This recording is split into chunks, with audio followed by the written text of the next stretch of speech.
Class 10 ব্যাখ্যা question আছে। আমরা 129 পেজে চলে এসেছি। আর এখানে আমাদের ফর অ্যাডভান্স লার্নার্সের যে সমস্ত কোশ্চেন গুলো আছে সেগুলোকে সলভ করবো ট্রান্সফরমেশন অফ সেন্টেন্সেস। আজকে এই পার্টে সলভ করলে কিন্তু আমাদের এই চ্যাপ্টারটা পুরোপুরি শেষ হয়ে যাচ্ছে। তো তোমরা যারা এই চ্যাপ্টারের বাকি ভিডিওগুলো দেখোনি তারা অবশ্যই আমার চ্যানেল থেকে দেখে নিতে পারো। আমার ইউটিউব ভিডিওতে মানে ইউটিউবে আমি রিসেন্ট আপলোড করে রেখে দিয়েছি, তোমরা সেখান থেকে দেখে নিতে পারো। তো চলো যারা চ্যানেলের মধ্যে চ্যানেলটিকে সাবস্ক্রাইব করে পাশে থাকা বেল আইকন প্রেস করে দিও আর অল বাটনটা অন করে দিও, যাতে ভিডিও আপলোড করার সাথে সাথে তোমাদের কাছে নোটিফিকেশন চলে যায়। দেখো এখানে আমাদের ডুয়াল ডাইরেক্টলির মতন বলে দেওয়া আছে, সেগুলো আমাদেরকে করে নিতে হবে। এটা যেন তোমরা কেউ লিখে নিও না, এটা কিন্তু ভুল। Death is better than dishonour, এখানে বলা আছে মৃত্যু অসম্মানের থেকে অনেক ভালো। তো এখানে বলা হয়েছে ডেথ এবং ডিসঅনার এই দুটো শব্দ এখানে আন্ডারলাইন করা আছে, এই দুটো শব্দের ভার্ব ফর্ম ইউজ করে সেন্টেন্সটাকে আরেকবার লিখতে হবে। তো এখানে বলা হয়েছে মৃত্যু অসম্মানের থেকে অনেক ভালো। তাহলে যদি আমরা এই দুটো ভার্ব ফর্ম ইউজ করি তাহলে আমরা এইভাবে লিখবো যে মরে যাওয়া, যখন কেউ অসম্মান করে তখন মরে যাওয়া অনেক ভালো, তাই না? এটা আমরা লিখতে পারি। তাহলে আমরা এইভাবে এই আনসারটা লিখে নেবো, die is better when someone dishonour, মরে যাওয়া অনেক ভালো যখন কেউ অসম্মান করে। তাহলে এখানে দুটো কিন্তু আমাদের ভার্ব ফর্ম হিসেবে ইউজ করা হয়ে গেল। এরপর দুই দাগে আছে হি অ্যাপোলোজাইজ আনকন্ডিশনালি, সে আনকন্ডিশনালি অ্যাপোলোজাইজ করলো। এটাকে বলা হচ্ছে অ্যাডজেক্টিভ করতে। তাহলে আমরা যদি এটাকে বিইং দিয়ে আনকন্ডিশনাল করে দিই তাহলে কিন্তু এটা অ্যাডজেক্টিভ হয়ে যাবে। তাহলে he apologise being unconditional. He is too cowardly not to bend, সে মাথা নত করার জন্য একেবারেই কাপুরুষ। এটাকে অ্যাফার্মেটিভ করতে হবে। মানে এখানে অ্যাকচুয়ালি মিনিংটা এরকম দাঁড়াচ্ছে যে যে মাথা নত করবে সে আসলেই কাপুরুষ। তাহলে এখানে অ্যাফার্মেটিভ করলে কি হবে, সে খুবই কাপুরুষ হবে। যে আহ মানে এখানে বলা হচ্ছে যে নড়াচড়া, যে আর কি নড়াচড়া করবে সে খুবই কাপুরুষ। তাহলে সে হবে খুবই কাপুরুষ যে স্থির থাকবে। যে এখানে বলেছে যে নড়াচড়া করবে না সে খুবই কাপুরুষ, তাহলে এখানে হবে যে স্থির থাকবে সে হচ্ছে খুবই কাপুরুষ। তাহলে এখানে নড়াচড়া করবে না তার মানে সে স্থির থাকবে, এটাই হচ্ছে affirmative. He is very cowardly if he is still, যদি না সে নড়াচড়া করে তাহলে কিন্তু সে কাপুরুষ। তাহলে সে স্থির থাকলেই কাপুরুষ। এরপর চার দাগে আছে ডেথ বিফোর ডিসঅনার, অ্যাসার্টিভ করতে বলেছে। এখানেও সেই একই, অসম্মানের থেকে মৃত্যু অনেক ভালো, মানে অসম্মান থেকে মৃত্যু আগে। তাহলে অ্যাসার্টিভ করলে কি করব, death is preferable than dishonour, অসম্মানের থেকে মৃত্যুই হলো প্রশংসনীয়। The Great Wall of China was built to keep out the destructive nomadic tribes. অসভ্য জাতিগুলোকে চীনার দেশ থেকে দূরে রাখার জন্য চীনার বৃহত্তর প্রাচীর তৈরি করা হয়েছিল। কমপ্লেক্স সেন্টেন্সে নিতে বলেছে, তো এটাকে আমরা সো দ্যাট দিয়ে জয়েন করবো। The Great Wall of China was built so that it can be kept out the destructive nomadic tribes. চীনার বৃহত্তর প্রাচীর তৈরি করা হয়েছিল যাতে করে অসভ্য জাতিগুলিকে বাইরে বের করে রাখা যায়। The Great Wall of China was built so that it can be kept out the destructive nomadic tribes. The woman could not but weep after getting the bad news, এখানে বাট আছে আর এখানে বলা হচ্ছে বাটটাকে বার করে দিতে। তার মানে কি, বাটটাকে অমিট করতে বললে আমরা সবসময় হেল্প দিয়ে করি, আর হেল্প করলে আমরা জানি যে পরে যে ভার্বটা থাকে তার সাথে আইন যোগ করতে হয়, তাছাড়া কিন্তু আর কোনো চেঞ্জ হয় না। তাহলে এখানে বাটের পরিবর্তে হেল্প করবো, আর তারপরে উইপ আছে, উইপের সাথে আইন যোগ করে দেবো। The woman could not help weeping after getting the bad news. They not only looted the house but also wounded the inmate, তারা শুধুমাত্র বাড়িটাকে লুটই করেনি, বাড়ির ভিতরে বসবাসকারীদেরকে আহতও করেছে। বিসাইডস ফোর দিয়ে করতে বলা হয়েছে, মানে সিম্পল করতে বলা হয়েছে। তাহলে আমরা এভাবে করবো যে বাড়িটাকে লুট করার পাশাপাশি তারা বাড়ির লোকদেরকে আহতও করেছে। Besides looting the house comma they wounded the inmate. He accepted the stranger's proposal, সে অচেনা ব্যক্তিটির প্রস্তাব গ্রহণ করলো। প্রপোজালের ভাব ফর্ম ইউজ করতে বলা হয়েছে, তাহলে আমরা এখানে এক কথায় কমপ্লেক্স করবো। সে গ্রহণ করলো যেটা অচেনা লোকটা প্রপোজ করেছে। He accepted what the stranger propose.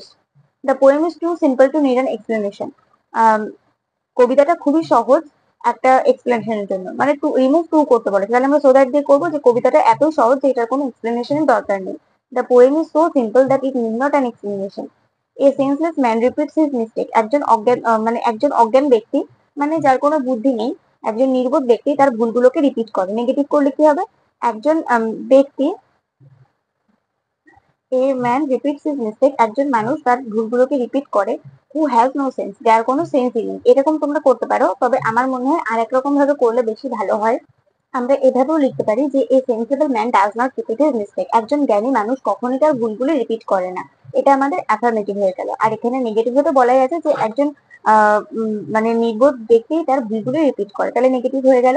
এরপর এটা এটা তোমরা নাও করতে পারো, ঠিক আছে? এটা আমি কমপ্লেক্স টাইপের করে দিয়েছি। এটা না বাচকও, তো এটা না বাচকই, কিন্তু আমার মনে হয় আমি যেটা খাতায় দেখালাম যে এই sensible man does not repeat his mistake, ওটা বেশি ভালো হবে। এরপর হচ্ছে those bird of brilliant who are human bird, এটাকে কমপ্লেক্স সেন্টেন্সে নিতে বলেছে। তো এখানে আমরা কমপ্লেক্স করলে এরকম ভাবে করতে পারি। এখানে বলা হয়েছে যে এই দারুণ রঙের পাখিগুলি গুনগুন শব্দ করতে থাকা পাখি, তাহলে আমরা এইভাবে লিখবো যে এই পাখিগুলি গুনগুন শব্দ করতে থাকে যারা হলো দারুণ রঙের। Those birds are humming bird who are of brilliant hue. He is too proud to learn, এটাকে টু আবার টু করতে বলা হয়েছে, মানে সো দ্যাট দিয়ে করতে হবে। He is so proud that he can not learn. Next পেজে আছে 13 দাগে, I can not but shed tears, আমি না কেটে থাকতে পারি না। এখানে হেল্প করতে মানে হেল্প ইউজ করতে বলা হয়েছে, সেই একই নিয়ম, বাটের পরিবর্তে হেল্প ইউজ করবো, আর পরে যে ভার্বটা থাকবে তার সাথে আইন যোগ করে দেবো। তাহলে I can not help shedding tears. The swaying daffodils bloomed in abundance in the shadowed nook, এখানে বলা হয়েছে যে এই অ্যাবান্ডেন্সে অ্যাডভার্ব ইউজ করতে বলা হয়েছে। তাহলে এখানে বলা হয়েছে যে ওই মানে অ্যাবান্ডেন্স মানে হচ্ছে নিরিবিলিতে, ঠিক আছে? আর এখানে যদি আমরা এটার অ্যাডভার্ব ইউজ করি তাহলে হবে অ্যাবান্ডেন্টলি, মানে নিরিবিলি ভাবে। তাহলে আমরা এখানে লিখবো the swaying daffodils bloomed abundantly in the shadowed nook, ছায়াময় কোণে ওই সোয়িং ড্যাফোডিলস গুলো নিরিবিলি ভাবে ফুটেছে। The swaying daffodils bloomed abundantly in the shadowed nook. এরপরে আছে as soon as Orlando saw the old duke and his maid he rushed upon them to demand food, এখানে no sooner দিয়ে করতে বলা হয়েছে। তাহলে no sooner had Orlando seen the old duke and his maids then he rushed upon them to demand food, এটা আমার লেখার এখানে জায়গা ছিল না, তাই আমি ওখানে আন্ডারলাইন করে বুঝিয়ে দিয়েছি। no sooner had Orlando seen the old duke and his maids then he rushed upon them to demand food। এরপর ফ্রম মাধ্যমিক এক্সামিনেশন থেকে যেগুলো আছে সেগুলো আমরা পরপর করে যাই। The people were too stunned to speak in the beginning, এটাকে সো দ্যাট দিয়ে করতে বলা হলে আমাদের করতে হবে the people were so stunned that they could not speak in the beginning. এরপর আছে we should not show cruelty to animals, আমাদের জানোয়ারদের প্রতি নিষ্ঠুরতা দেখানো উচিত নয়। তাহলে অ্যাডজেক্টিভ করলে কি হবে, ক্রুয়েলটিটা ক্রুয়েল হয়ে যাবে, তাহলে আমাদের জানোয়ারদের প্রতি নিষ্ঠুর হওয়া উচিত নয়। তাহলে একটা বি নিয়ে আসতে হবে, we should not be cruel to animals. He is too short to reach the fruit of the tree, এটা তো বোঝানোর কিছুই নেই, আবার সো দ্যাট দিয়ে করতে হবে। টু টু দেওয়া আছে, মানে হি is so short that he can not rich the fruit of the tree. এরপর আছে he is the tallest boy in the class, এখানে ডিগ্রি চেঞ্জ করতে বলা হচ্ছে কম্পারিজনে, তাহলে আমরা এখানে টলেস্টটাকে টলার করবো। He is taller than any other boy in the class. Sheetal is the fastest runner in the school, এখানে ফার্স্ট ইউজ করে আমাদের করতে বলা হয়েছে, মানে কি পজিটিভ ডিগ্রি করতে বলা হয়েছে। তাহলে এখানে যেহেতু ওয়ান অফ দ্য নেই, আমরা বলেছি সুপারলেটিভ সেন্টেন্সের মধ্যে যদি ওয়ান অফ দ্য না থাকে তাহলে আমরা নো আদার দিয়ে করতে পারি, পজিটিভ করতে বলা হলে।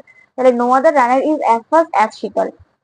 টেল me what your name is, আমাকে বলো তোমার নামটা আসলে কি। সিম্পল সেন্টেন্স করলে কি হবে, আমাকে তোমার নাম বলো। Tell me your name. It is not necessary for you to come tomorrow, তোমার কালকে আসাটা এতটাও দরকারি নয়। তাহলে নিড করতে বলা হয়েছে, নিড দিয়ে আমাদের সেন্টেন্সটা একবার লিখতে বলা হয়েছে। তাহলে you need not come tomorrow, কালকেই তোমার আসার দরকার নেই। Saint Paul's cathedral is the biggest church in our locality, এখানে কম্পারিজন ডিগ্রি করতে বলা হয়েছে, তাহলে বিগেস্টটাকে আমরা বিগার করবো। Saint Paul's cathedral is bigger than any other church in our locality. He is so proud that he will not apologise for his mistake, এখানে simple সেন্টেন্সে করতে বলা হয়েছে, আর আমরা জানি সো দ্যাট দিয়ে থাকলে সিম্পল সেন্টেন্সে করতে বলে টু টু দিয়ে করতে হয়। He is too proud to apologise for his mistake, he is too proud to apologise for his mistake. Everest is the highest peak in the world, তাহলে এখানে ডিগ্রি চেঞ্জ করতে বলা আছে, আর আমরা ডিগ্রি চেঞ্জ দু রকম ভাবে করতে পারি, পজিটিভ প্লাস কম্পারেটিভ। তাহলে যদি আমরা পজিটিভ করি তাহলে আমাদের এটা হবে এরকম করে হবে, হাইস্টটাকে আমরা হাই করব, তাহলে আমাদের হবে no other peak is as high as Everest in the world.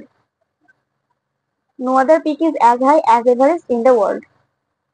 আর যদি কম্পারেটিভ করি তাহলে হবে Everest is higher than any other peak in the world. তারপর আছে who does not love his parents, কে তার বাবা মাকে ভালোবাসে না। অ্যাসার্টিভ সেন্টেন্স করলে কি হবে, এভরিবডি লাভস হিজ প্যারেন্টস, সবাই তার বাবা মাকে ভালোবাসে। As soon as he reached the station, the train left. No sooner than দিয়ে করলে কি হবে, no sooner had he reached the station than the train left. He was sorry that he was late. Simple সেন্টেন্সে করলে কি হবে, সে দুঃখিত ছিল যে সে দেরি করে ফেলেছিল, তাহলে আমাদের সিম্পল সেন্টেন্সে করলে হবে যে সে তার দেরি হয়ে যাওয়ার জন্য বা সে লেট হয়ে যাওয়ার জন্য সে সরি ছিল। He was sorry to being late. সে offered me tea but I asked for a glass of water, এই গ্রামারটা আমি তোমাদেরকে অনেকবার করিয়ে ফেলেছি যে এটাকে দো দিয়ে করতে হবে।